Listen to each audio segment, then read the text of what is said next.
Folks, we'll get started in just a moment. All right. So we got the YouTube live going. So good evening, folks. Welcome to the Thursday, July 9th regular council meeting. So we will start off with the flag salute. So if you can stand and join me in the Pledge of Allegiance. Thank you.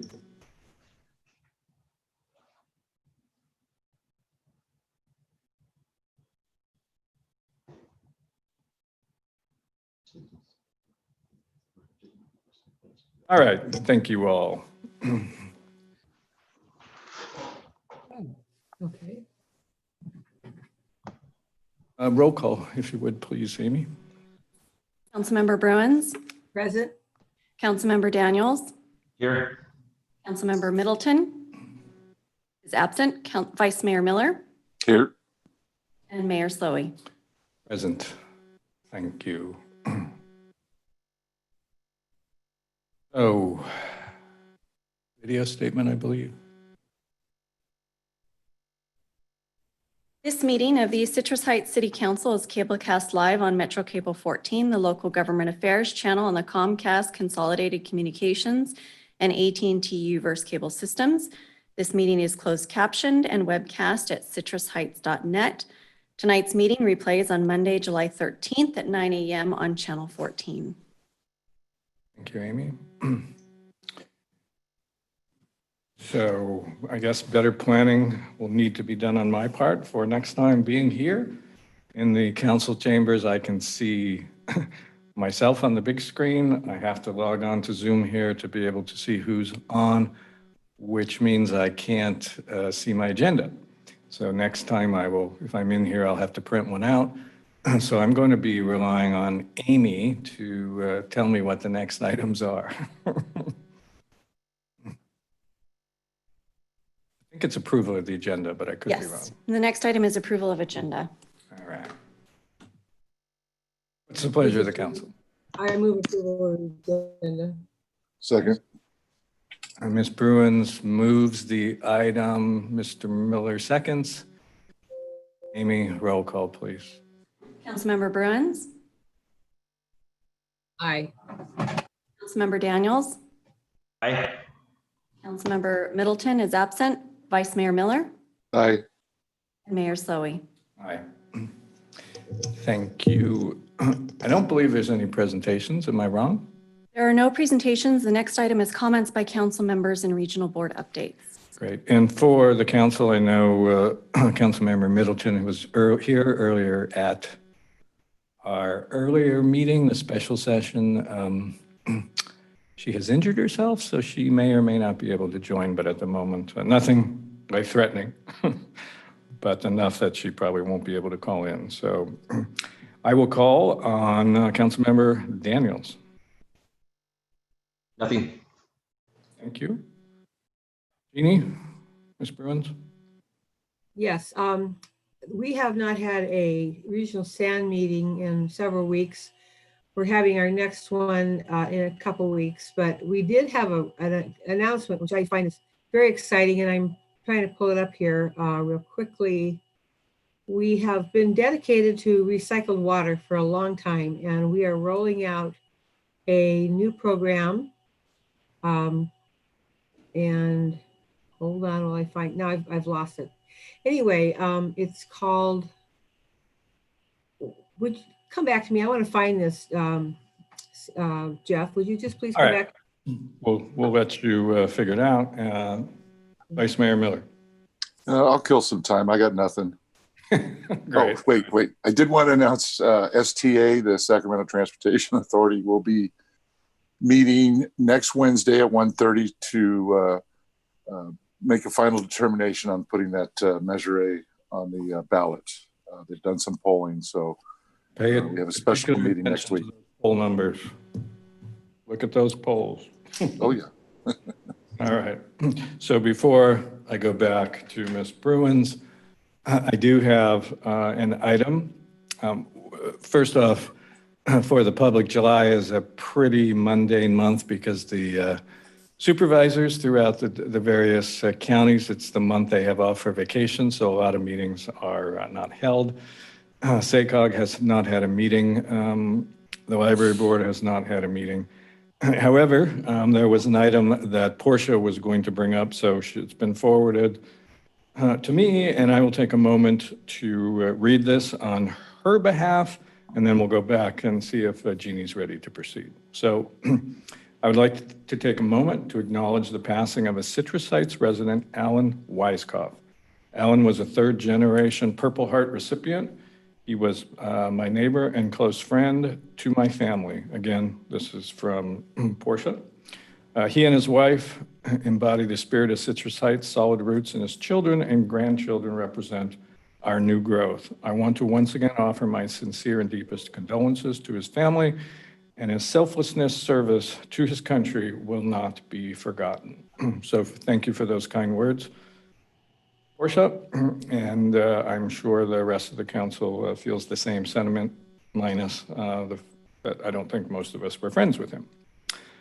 Outside of that, Jeannie, have you found your notes?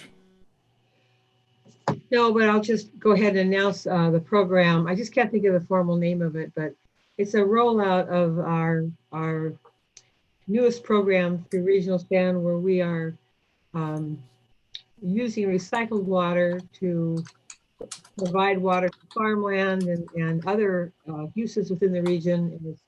And I'll report out on it again next time. I'm just frustrated I can't find it, but anyway, it's a good program, and it's claiming our own assets and using it in our own community rather than having it all flow down the river to Southern California. So stay tuned. Thank you. No, thank you for that, Jeannie. I appreciate it. Is there a economic benefit to that, or is Regional SAN, at the kindness of their heart, just providing it to? Well, it definitely is an economical benefit to it, because we're able to provide water to our ratepayers that are in farm communities and that pay big dollars to water parks and golf courses and things. We keep rates as low as possible, but it's also a good reuse. It's in line with our reuse, recycle world that we live in. So it's ecologically responsible. Thank you, Jeannie. All right, next item, public comment. I believe we have received three public comments tonight. So Ms. Van, if you would go ahead and read them, please.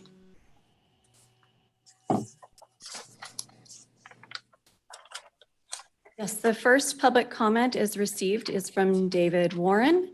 He states, Chief Lawrence stated responding to crimes in progress, protecting people from violent crimes, preventing looting, burglaries, and other property crimes, as well as responding to traffic collisions and keeping our roadways safe by trying to prevent traffic fatalities remain our priorities concerning individuals who refuse to wear face covering in public.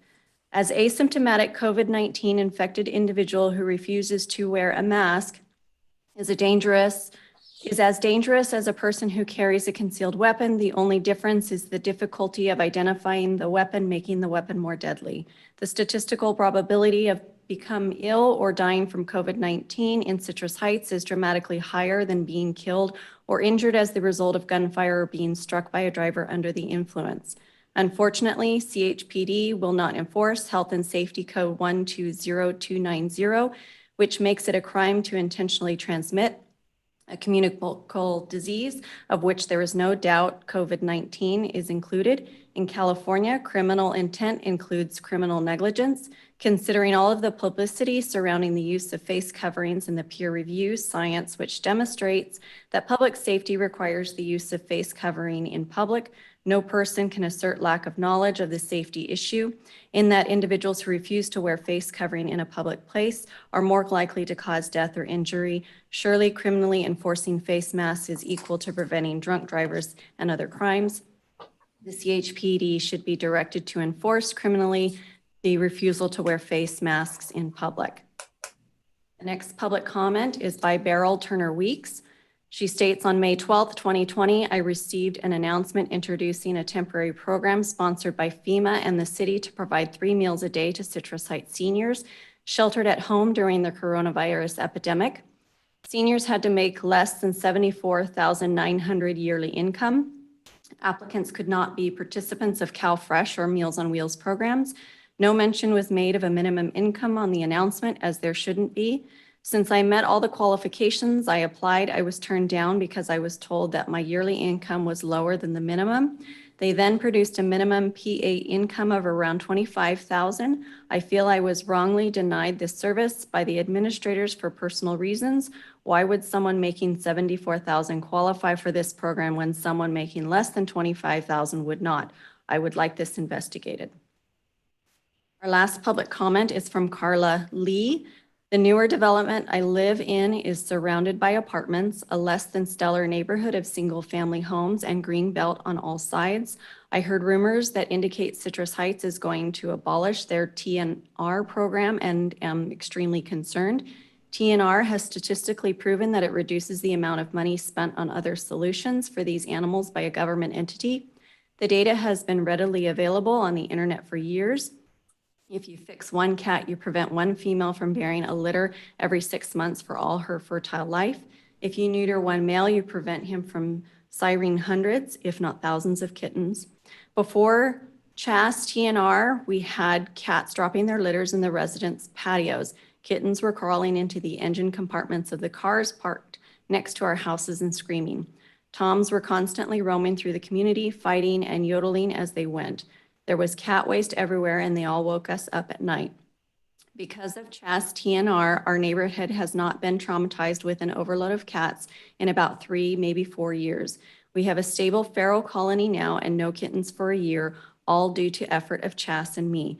If it stops, we will be buried in cats, kittens, and waste again. Practically speaking, without TNR, the quality of life in Citrus Heights will drop for those areas less able to deal with it.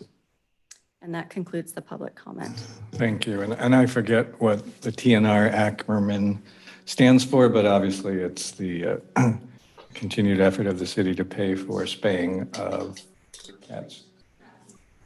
Trap, neuter, release, i.e. snip, tuck, whatever, just fix them. Got it.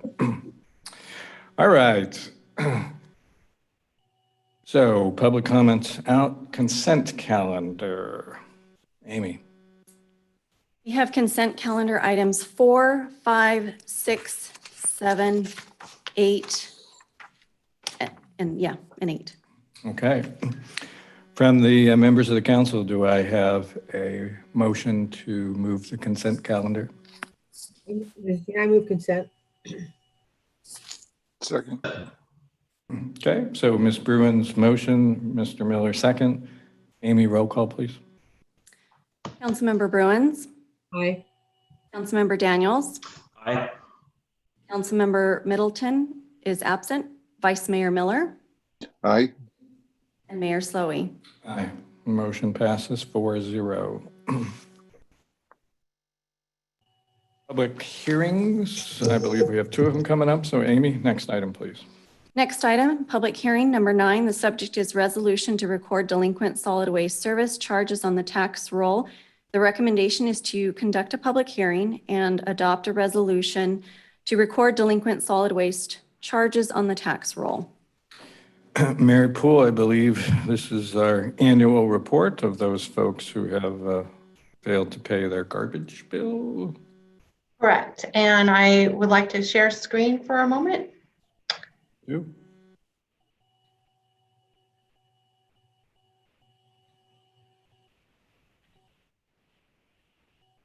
Good evening, Mayor Slowey, members of the City Council. This is Mary Poole with the General Services Department. The item before you is a recommendation to put the delinquent residential solid waste charges on the county tax roll. It is the second of 2 steps necessary for the city to take action to collect these past 2 charges. The first action was to set the public hearing for tonight and to adopt the resolution of intention to record the past 2 charges, and that was completed on June 11th. The second step is to hold the public hearing to hear any objections and to adopt the formal resolution to put the past due balances on the tax roll. And I just have a few brief slides to summarize the process.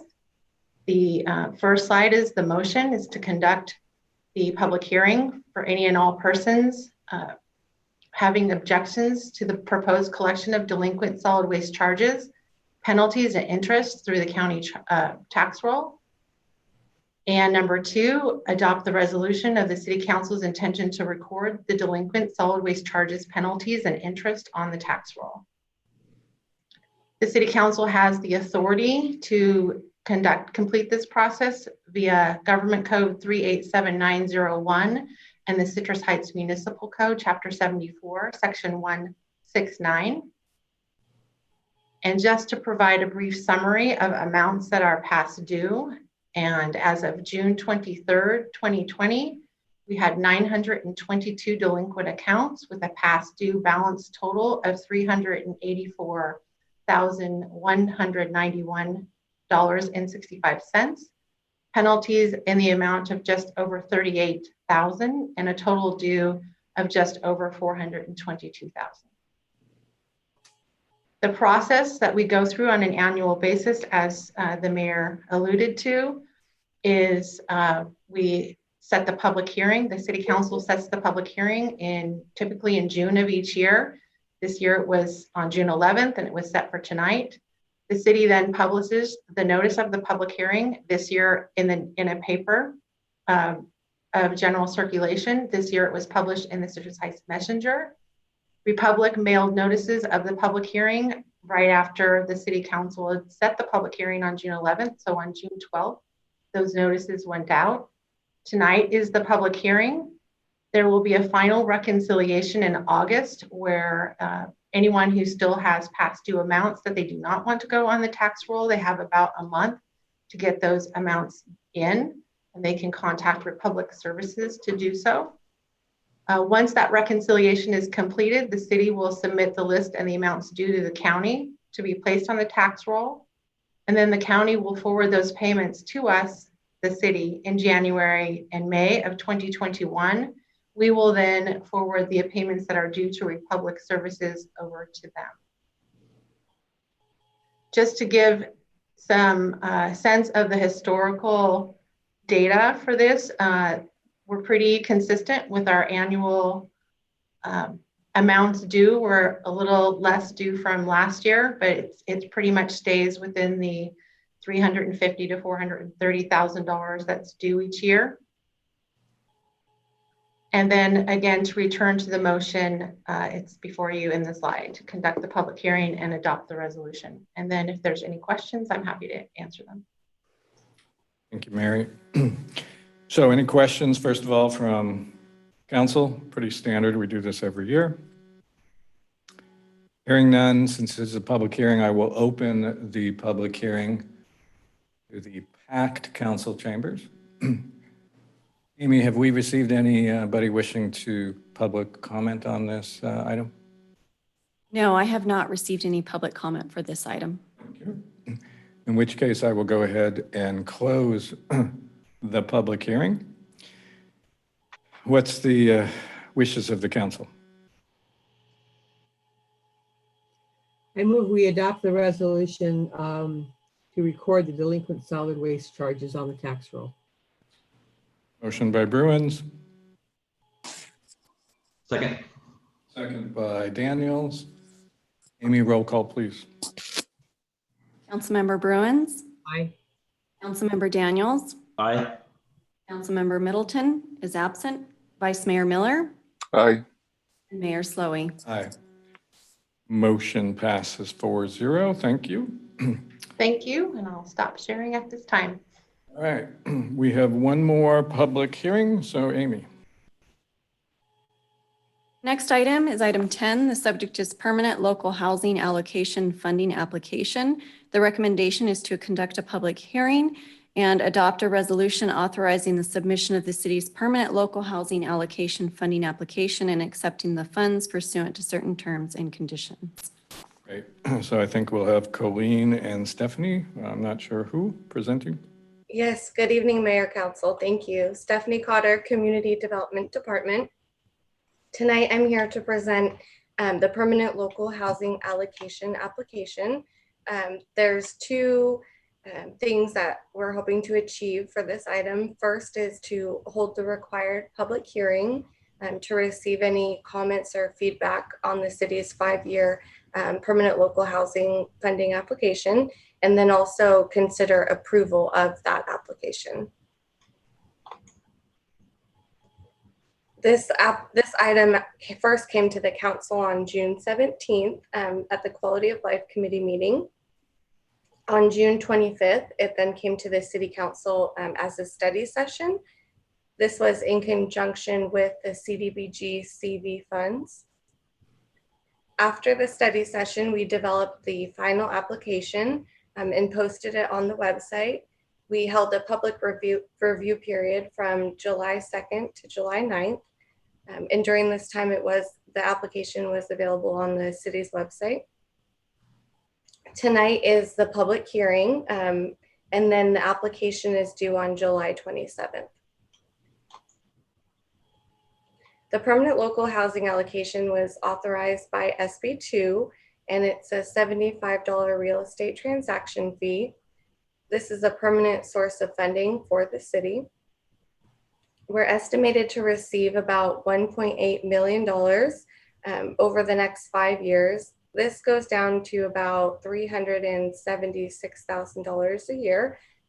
Important to note, this depends on actual revenue collected, so the amount the city receives will most likely fluctuate from year to year. There's a wide range of eligible activities the city can fund with the PLHA funding, including development of affordable housing, assisting people who are experiencing or at risk of homelessness, acquiring and rehabilitating foreclosed or vacant homes and apartments, and home ownership opportunities are some of them. In order to receive the PLHA funding, the City Council has to authorize the application by resolution, which is what we're here to do tonight, and then we need to submit it to the state by July 27th. The application needs to include funding percentages for each of the activities, but it can be a broad description of activities, and the city can come back later and be a little more specific about how we're going to spend the funds. Based on the analysis that we performed and everybody that we consulted, we recommend using these funds for these 3 broad categories to develop affordable housing. The project we've identified specifically for these funds is the Sayonara Drive redevelopment project to replace the city's affordable housing that was demolished as part of a former project. We're also looking at doing something related to accessory dwelling units, but this is one of the projects that's still a little bit broad and we need to fine tune it a little more. The second project that we're looking at, broad category, is assisting people who are either experiencing or at risk of homelessness. Specifically, we're looking at targeting these funds to the Navigator program to potentially add an additional navigator, and we're working with the police department to come up with specifics regarding that. Lastly, we are recommending using this funding for the city's first-time homebuyer program to promote home ownership opportunities, as that's one of the city's goals in the general plan. So I'm happy to take any questions, and if not, the staff recommendations are on the screen for your consideration. Thank you, Stephanie. And to your point, this is really the second time we've heard this. We heard it last month during another presentation. So any questions for Stephanie from the council? Nope. Hearing none, I'm going to go ahead and open the public hearing. Amy, have we received any comments on this particular item? No, I do not have any public comment on this All item. righty. So with that, I will close the public hearing on this particular topic and entertain the wishes of the council. I'd like to move that we approve the resolution authorizing submittal of the grant application to the State of California's Permanent Local Housing Allocation Program and authorizing the Community Development Director or designee to execute any amendments thereto and to sign any required documentations for the grant. I'll second that. All right, so we have a motion by Miller, second by Bruins. Roll call, Amy. Councilmember Bruins, Aye. Councilmember Daniels, Aye. Councilmember Middleton is absent, Vice Mayor Miller, Aye. and Mayor Slowey. Aye. Motion carries 4-0. Next item, Amy, please. Next item is item 11, department report, is by the police department on the response to July 4th celebrations. All the shebangs that were occurring on July 4th. So There was a lot too. Who from the CHPD is it Commander Russo? Is it Chief Lawrence? Who's leading this show here? Thank you, Mayor. It's Commander Russo, Special Services Division. I'll be presenting. Let me just pull up the screen here. Good evening, Council and the Mayor and community members. I'm going to give you a quick update on the July 4th weekend. As you know, previously we talked about our enhanced efforts to try to combat illegal fireworks and make a safe weekend for the community. Here I'm going to report some of those summaries of what we did in preparation and then give you some of the significant events that occurred. Prior to this, we had planned to deploy extra officers for both fireworks and DUI enforcement patrols. We did partner with Sac Metro Fire Department. We partnered with them, both having an arson investigator riding with our police officers, as well as utilizing UAS, including the fire department's unmanned drone systems. We had Sac County Bomb Squad on standby for any potential explosive device disposal. We also utilized unmarked vehicles in efforts to observe illegal fireworks so that we could catch people in the act, as that's constantly our challenge. We provided education and deterrence messages on social media, and we encouraged the community to report any problem locations in advance of the 4th. Some statistics, looking at the evening hours between July 3rd and 4th and the 4th and 5th, so Friday and Saturday into Sunday morning. This is a historical, so you will see 2018, 2019, 2020. You can see that we were down just a couple calls, so 1% down as far as calls for fireworks.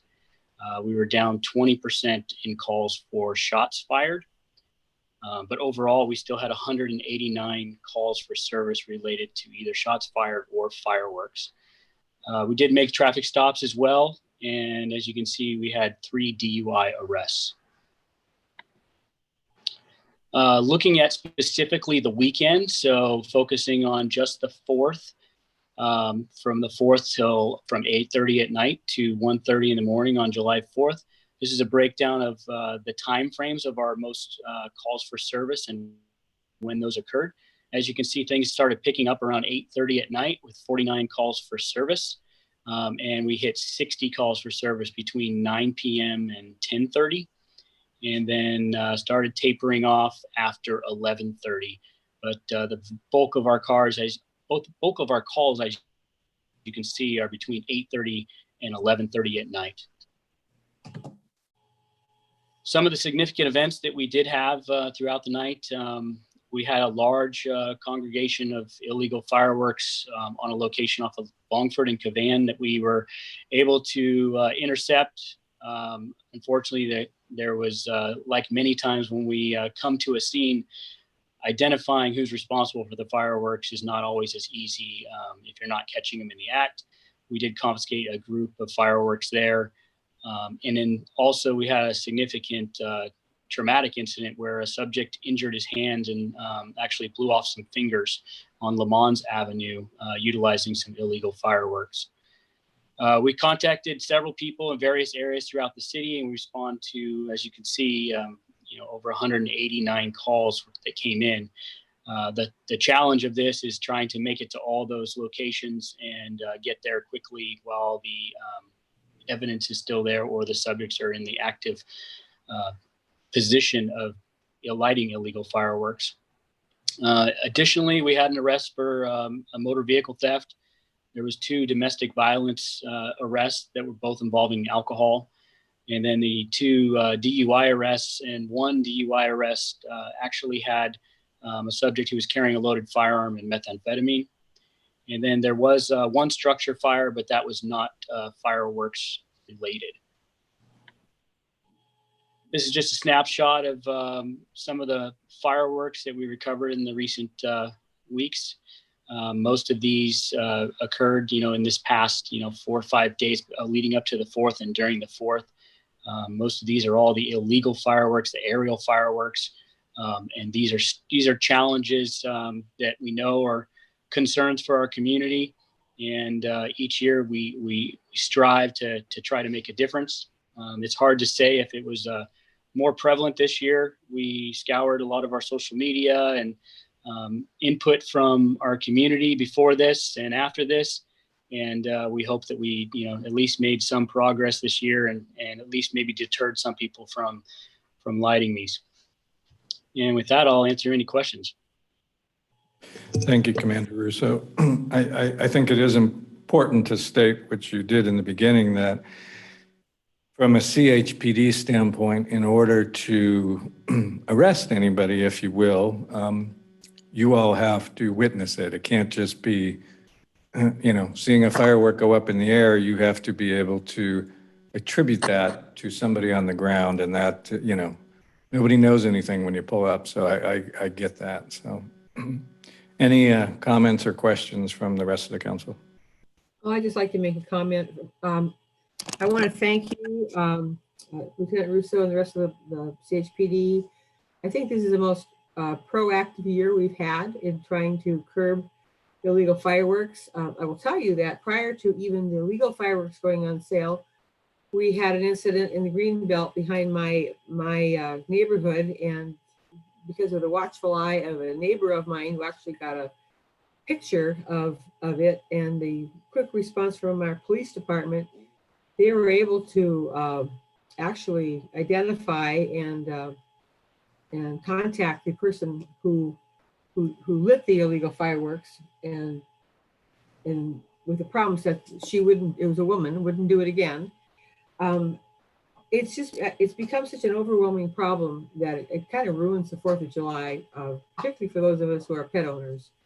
I don't go anywhere on the 4th of July anymore because my dog is so terrified. I can stay home with her. And I'm thinking this is something that really has to be addressed on a greater scale than just within our city. But I just know that you were very proactive this year. I want to thank you for your efforts for our police department, our fire department, and all the other first responders that were part of trying to get a handle on illegal fireworks this year. Thank you. Thank you, Jeannie. Any additional comments? All right, thank you, Commander Russo. I appreciate your following up with the report, and keep up the good work. Thank you, Mayor. Next item, Amy. Next item is city manager items. Yes, Mayor and Council, I do have a few items. First of all, as Council knows, we're coming to the time of year where the city hosts or sponsors some events, and immediately upcoming on the calendar is Sunday Fun Day. So given Sacramento County's mandate to cease non-essential events, it is our intention not to be hosting an in-person event with regards to Sunday Fun Day this year. So we know this event is enjoyed by residents, and community engagement's more important than ever. So we are working on a plan to alternatively celebrate in more virtual ways. So I'll provide the council an update on that as soon as the plan is finalized. I'm pleased to share with the council a significant update on the 11-acre Sylvan property we purchased last year. Yesterday, we published an offering memorandum to seek developers for the site. The offering memorandum will be available for response through October 30th. So our community can visit citrusheights.net/New Sylvan for more information on the project. With regard to COVID, with the reinstatement of a more strict public health order recently on July 2nd, I am grateful for staff's timely execution of the temporary outdoor program that the council recently adopted that will allow restaurants to utilize surplus parking and sidewalks for outdoor dining.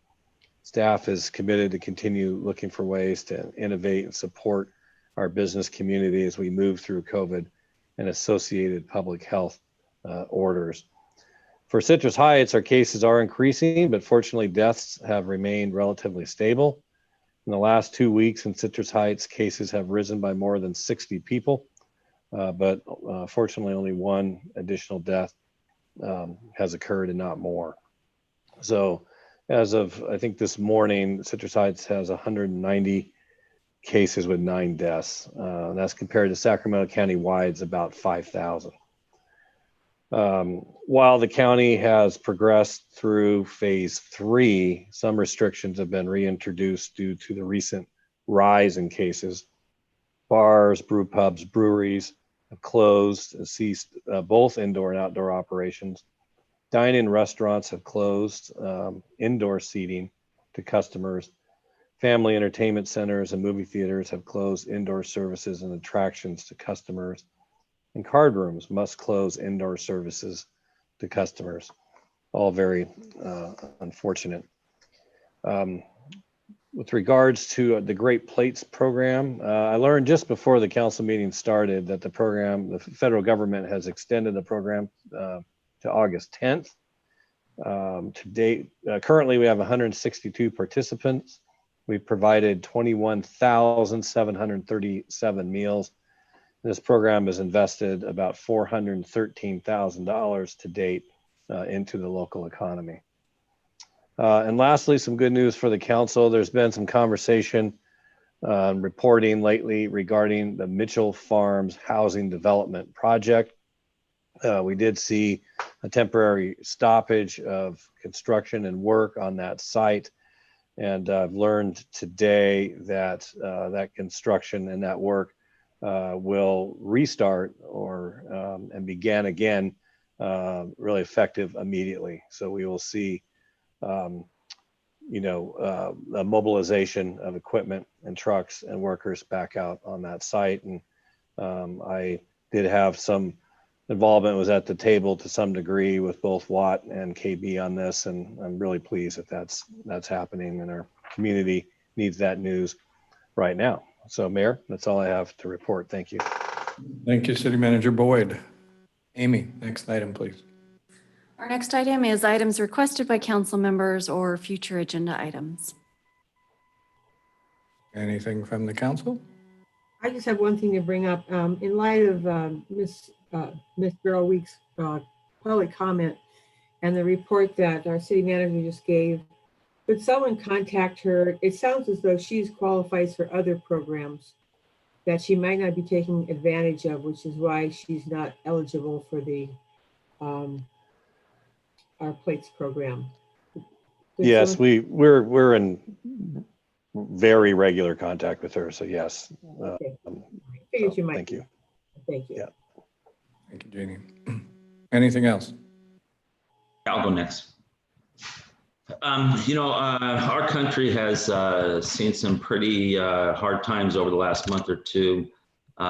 We've seen protesting that is certainly within people's right to do, but we've also seen people taking advantage of that and do things that are wrong. And even in a more sad fashion, we've seen elected officials that have, in my opinion at least, turned against our law enforcement officers.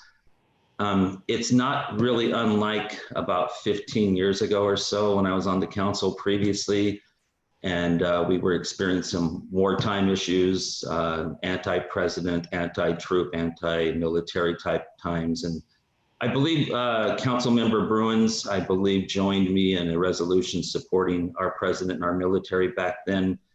And so I think it's time for electeds to stop being silent about supporting our law enforcement. And I'd like to ask one of my fellow council members to join me in having staff place on our next meeting's agenda an item for consideration of a resolution affirming the city's support for the rule of law and not defunding police for supporting our law enforcement officers throughout the nation, and especially for supporting our law enforcement officers in Citrus Heights.